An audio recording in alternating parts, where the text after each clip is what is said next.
Newton's law of gravitation, ये भी दो पॉइंट मासेस के लिए होता है। ये मान लो m1 है, ये m12 कोई दूसरा पॉइंट मास है। इनके बीच की दूरी अगर l है या r है, तो जो ग्रेविटेशनल फोर्स होती है, gravitational force is directly proportional to m1, magnitude of m1, magnitude of m2 and inversely proportional to the square of the distance between the two masses, 2 point masses. And proportionality constant is represented by g. This is called gravitational constant. So F is equal to g m1 m2 by r square. ये क्या है? Force due to, this is the attraction force between the two masses separated by distance r. और ये masses कैसे हैं? Point masses हैं, ऐसे bodies नहीं है। तो ये पॉइंट मासेस के लिए दिया गया है Newton's law of gravitation. Force between two point masses separated by distance r is this also forms है एक्शन रिएक्शन पेयर। ये एक्शन रिएक्शन पेयर फॉलो कर रहा है। और ये भी कौन सी फोर्स है? This force is central force बोलते हैं इसको। जैसे इलेक्ट्रोस्टैटिक फोर्स भी सेंट्रल फोर्स होती है दो चार्जेस के बीच में, वहां पर क्या है? Mass is replaced by charge. तो ये क्या होती है फोर्स इनके बीच में? ये भी सेंट्रल फोर्स होती है। This also forms the action reaction pair. ये एक्शन रिएक्शन और सेंट्रल फोर्स और थोड़ा पढ़ेंगे इसमें जब इलेक्ट्रोस्टैटिक्स करेंगे।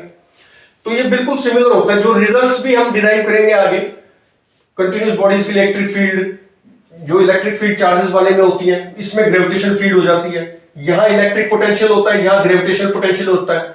तो जो भी सारे फॉर्मुलेस डिराइव करेंगे इसमें, ये वाले फॉर्मुलेस भी बिल्कुल उसी की तरह डिराइव होंगे। तो इलेक्ट्रोस्टैटिक्स में एक बार डेरिवेशन करेंगे जिससे ये वाले भी डेरिवेशन एकदम हो जाएंगे। इसमें अभी सिर्फ रिजल्ट्स यूज करेंगे, डायरेक्टली क्या करेंगे? रिजल्ट्स यूज करेंगे। इनकी डेरिवेशन कब हो जाएगी? इलेक्ट्रोस्टैटिक्स के टाइम पे, just because the results are very similar. जो भी इसका रिजल्ट होगा, पोटेंशियल के लिए हो, चाहे इलेक्ट्रिक फील्ड के लिए हो, चाहे पोटेंशियल एनर्जी के लिए हो, उसमें क्या करेंगे? कुछ चीजें रिप्लेस हो जाएंगी। जैसे Q1 Q2 रिप्लेस हो जाएगा M1 M2 से। जैसे ये फोर्स है, ये ग्रेविटेशनल फोर्स है बिटवीन टू पॉइंट मासेस। इसी तरह से टू पॉइंट चार्जेस के बीच में फोर्स क्या हो जाएगी? Electric force. तो वो हो जाती है, this force is directly proportional to magnitude of Q1 Q2 and inversely proportional to distance between them. ये भी पॉइंट चार्जेस हैं, r square. And this electric force, electrostatic force इसको बोलते हैं, इलेक्ट्रोस्टैटिक फोर्स इज, ये इसका प्रोपोर्शनलिटी कांस्टेंट होता है K, Q1 Q2 bye r square. तो ये क्या हुआ? अगर इस दोनों को कंपेयर करें, अब ये अट्रैक्टिव फोर्स है M1 और M2, पॉजिटिव और नेगेटिव तो हो नहीं सकते चार्जेस की तरह। तो इनमें क्या होती है? अट्रैक्टिव फोर्स होती है। अट्रैक्टिव फोर्स होती है इसलिए नेगेटिव साइन लगा देते हैं। ये जो फोर्स है ये रिपल्सिव भी हो सकती है और अट्रैक्टिव भी, depending on the nature of charge. अगर दोनों पॉजिटिव है तो ये रिपल्सिव फोर्स होगी, अपोजिट नेचर है तो अट्रैक्टिव फोर्स होगी। तो ये अगर इन दोनों को कंपेयर करें तो क्या बोल सकते हैं? M1 की जगह तो आ गया M2, और सॉरी M1 की जगह आ गया Q1। मतलब mass is replaced by charge, mass is replaced by charge. और जो ये प्रोपोर्शनलिटी कांस्टेंट है, ये G को बोल सकते हैं माइनस के। G किससे रिप्लेस हो गया? माइनस के से। और K किसके इक्वल होता है? 1/4 पाई एप्सिलॉन नॉट। तो यहां से हम ये भी बोल सकते हैं, this implies that epsilon not is 1/4 pi G। तो जो भी रिजल्ट्स इसके हम डिराइव करेंगे इलेक्ट्रोस्टैटिक्स में, चाहे वो इलेक्ट्रिक फील्ड के हो, पोटेंशियल के हो, एनर्जी के हो, जो स्फीयर से भी एनर्जी होती है कुछ, तो वो ऐसे रिप्लेस करके सारे रिजल्ट्स इसके लिए वैलिड हो जाएंगे।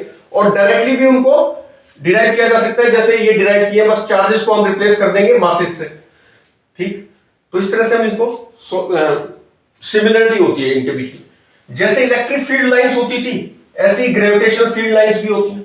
जैसे इलेक्ट्रिक फील्ड लाइंस की प्रॉपर्टी क्या होती है कि भाई पॉजिटिव चार्ज से नेगेटिव चार्ज पे ये एंड करती हैं, ऐसे इलेक्ट्रिक फील्ड लाइंस। इसी तरह ग्रेविटेशनल फील्ड लाइंस क्या होती है? इन्फिनिटी से स्टार्ट होके और मास पे पुट ऑन होती हैं। अच्छा, दूसरी क्या है कि ये दोनों इलेक्ट्रिक फील्ड लाइंस कट नहीं कर सकती, ऐसे कट नहीं हो सकती दो electric field lines. Similarly gravitational field lines भी कट नहीं हो सकती। And the direction of gravitational field is given by the tangent, किसी भी पॉइंट पे अगर डायरेक्शन चाहिए मुझे ग्रेविटेशनल फील्ड का या इलेक्ट्रिक फील्ड का, तो that will be given by the tangent drawn at that point. तो ये जो टेंजेंट है ये डायरेक्शन देगा किसकी, ग्रेविटेशनल फील्ड की, और ये यहां पे टेंजेंट डायरेक्शन देगा इलेक्ट्रिक फील्ड की। अगर कट कर गई तो मोर देन वन डायरेक्शन हो सकती है एक ही पॉइंट पे, वो पॉसिबल नहीं होता, इसलिए ये कभी भी कट नहीं करती। थर्ड सिमिलरिटी क्या है इलेक्ट्रिक फील्ड लाइन की और ग्रेविटेशनल फील्ड लाइन की, कि ये क्लोज्ड कर्व्स में एग्जिस्ट नहीं करती electric field lines. Similarly gravitational field lines भी ऐसे क्लोज्ड कर्व में एग्जिस्ट नहीं करेंगी जैसे कि मैग्नेटिक फील्ड लाइंस कर जाती हैं। इलेक्ट्रिक फील्ड लाइंस और gravitational field lines can not exist in closed curves.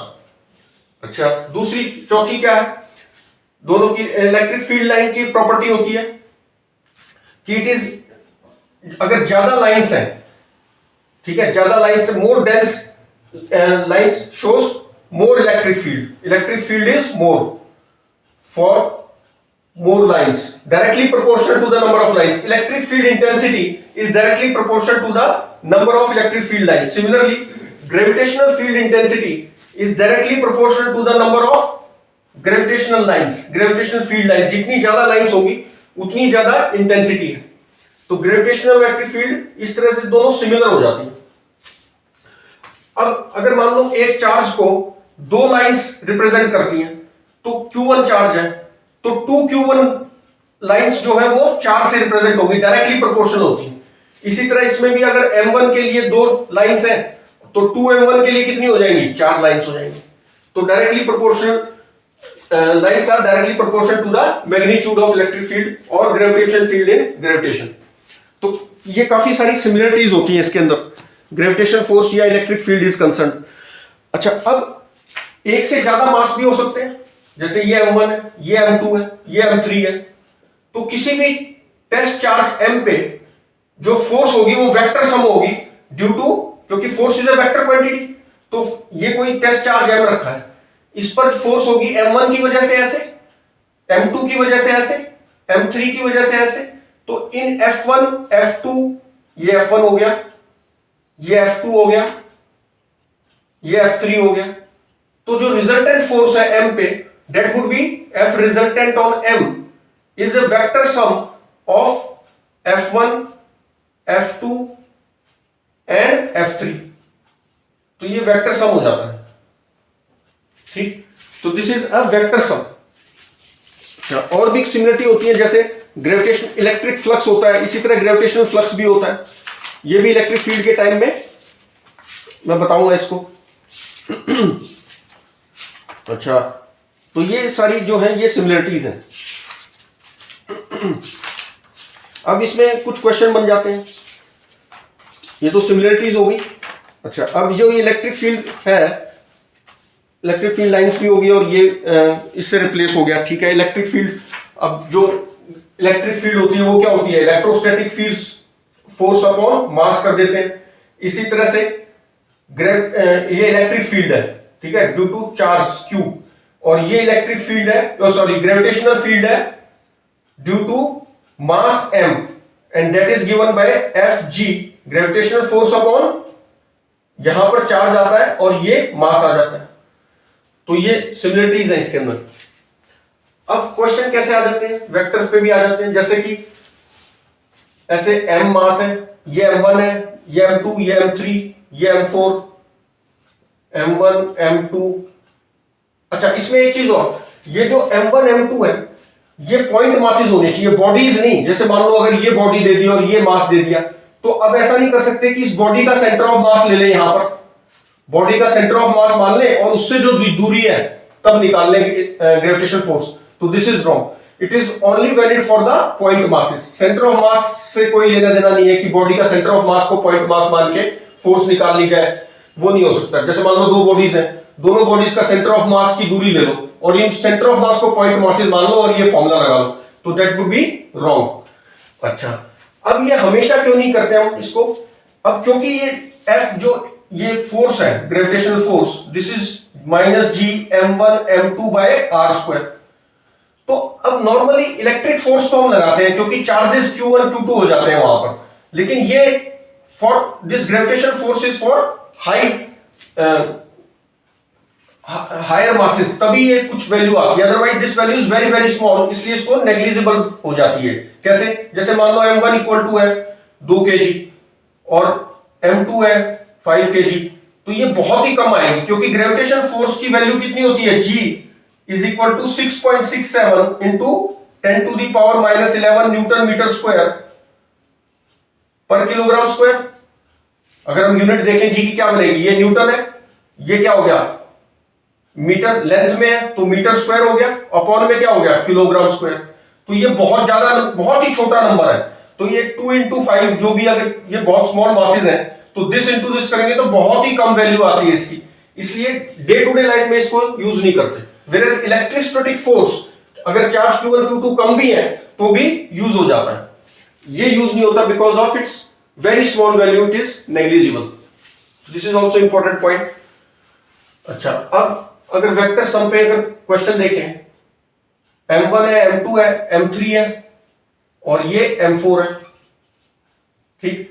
अब कोई कहेगा रिजल्टेंट फोर्स m3 पे कितनी होगी, find resultant force on m3 due to m1 m2 and m4। तो अभी मैंने बताया था कि वेक्टर सम करना होता है, इसकी वजह से इस पे अट्रैक्शन फोर्स लगेगी, वो इस डायरेक्शन में, ये मान लो F है, इसकी वजह से इस पे अट्रैक्शन फोर्स लगेगी, ये मान लो F, ये भी F है, और इसकी वजह से भी अट्रैक्शन फोर्स लगेगी इस डायरेक्शन में, ये मान लो F डैश है।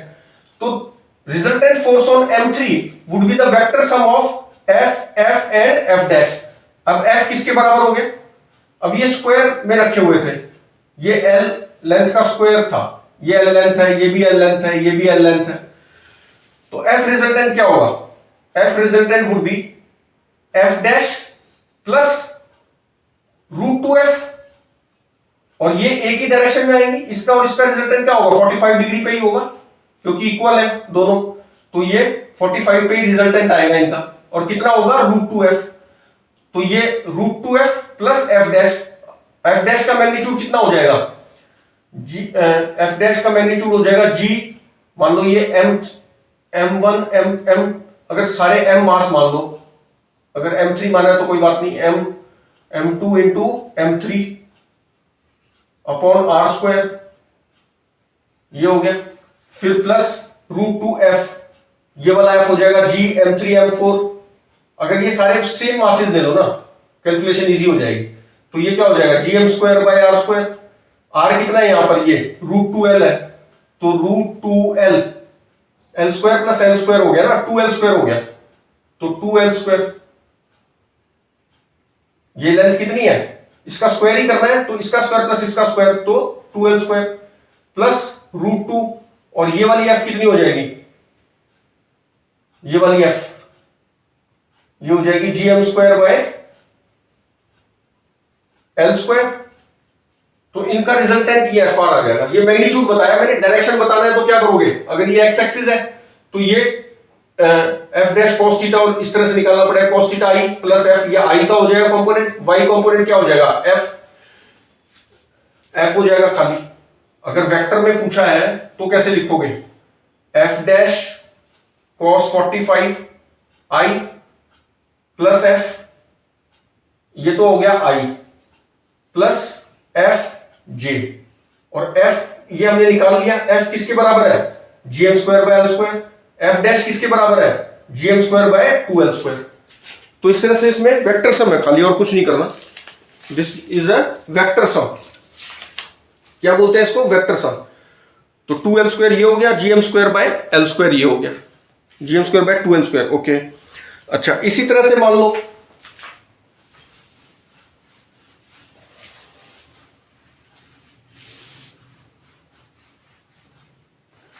तो ये, अब इस पे अट्रैक्टिव फोर्स लग रही है, ये भी अट्रैक्टिव फोर्स लग रही है, इस तरह से इसमें फोर्सेस लगती है अट्रैक्टिव।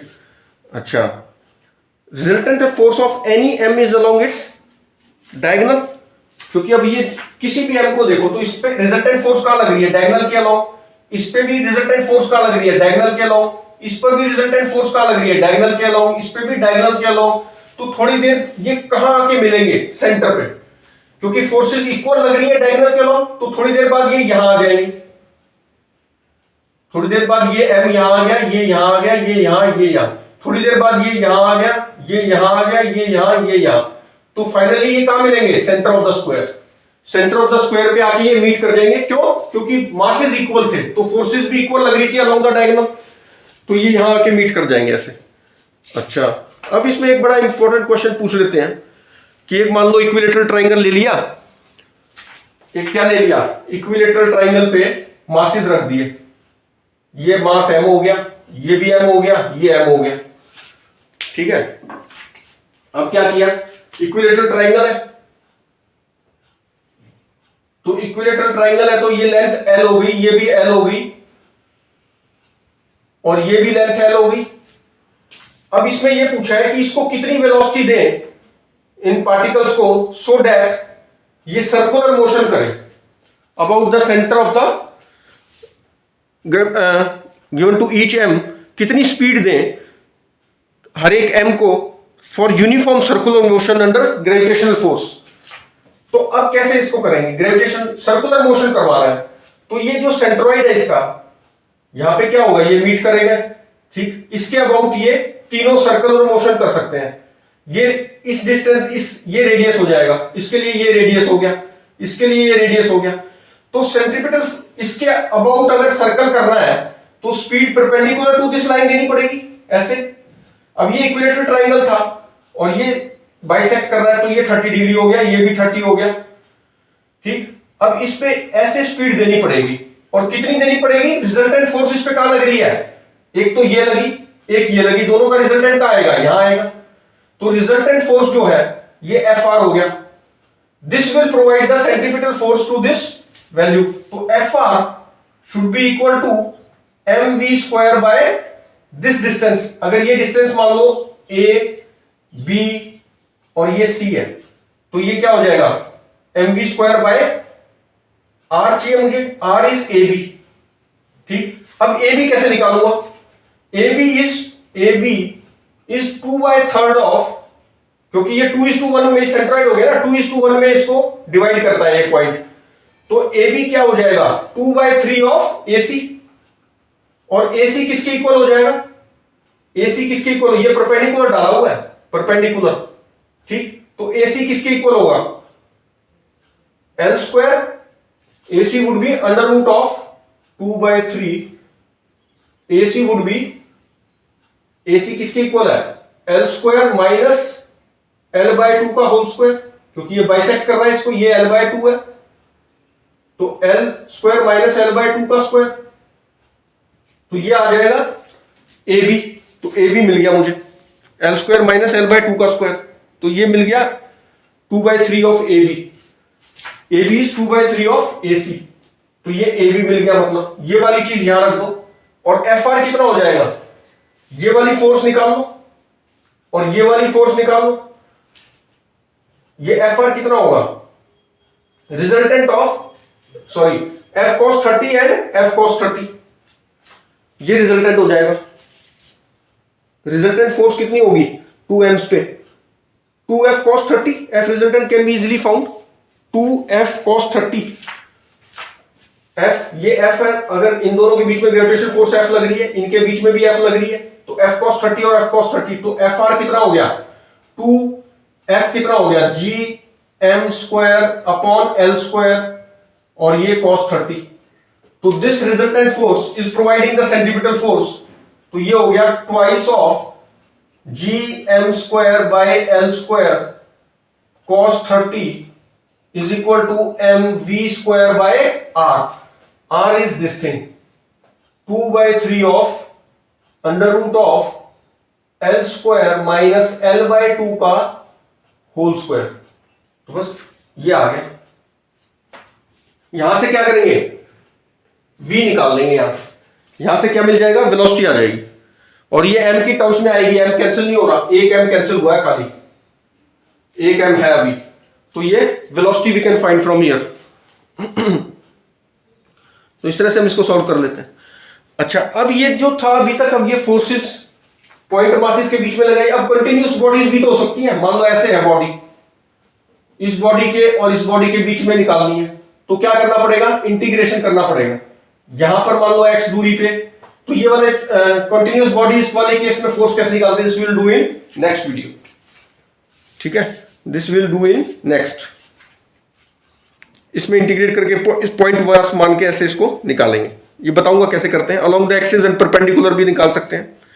अलोंग द एक्सिस मतलब एक पॉइंट तो यहां ले लिया, इसके अबाउट कितनी है, फिर एक इसके बाइसेक्टर के अलोंग ले लिया, यहां पर फोर्स बता दो, ये पॉइंट मास m1 है, इस पूरी रॉड का मास मान लो m था, तो कितनी फोर्स यहां लगेगी, force between m1 and m, force between अगर m1 यहां रख दे तो दिस ये एक्सिस पे हो गया, ये परपेंडिकुलर बाइसेक्टर पे हो गया, तो कंटिन्यूअस बॉडी आ गई ना, तो इसमें इंटीग्रेशन करना पड़ता है। That will study in next video.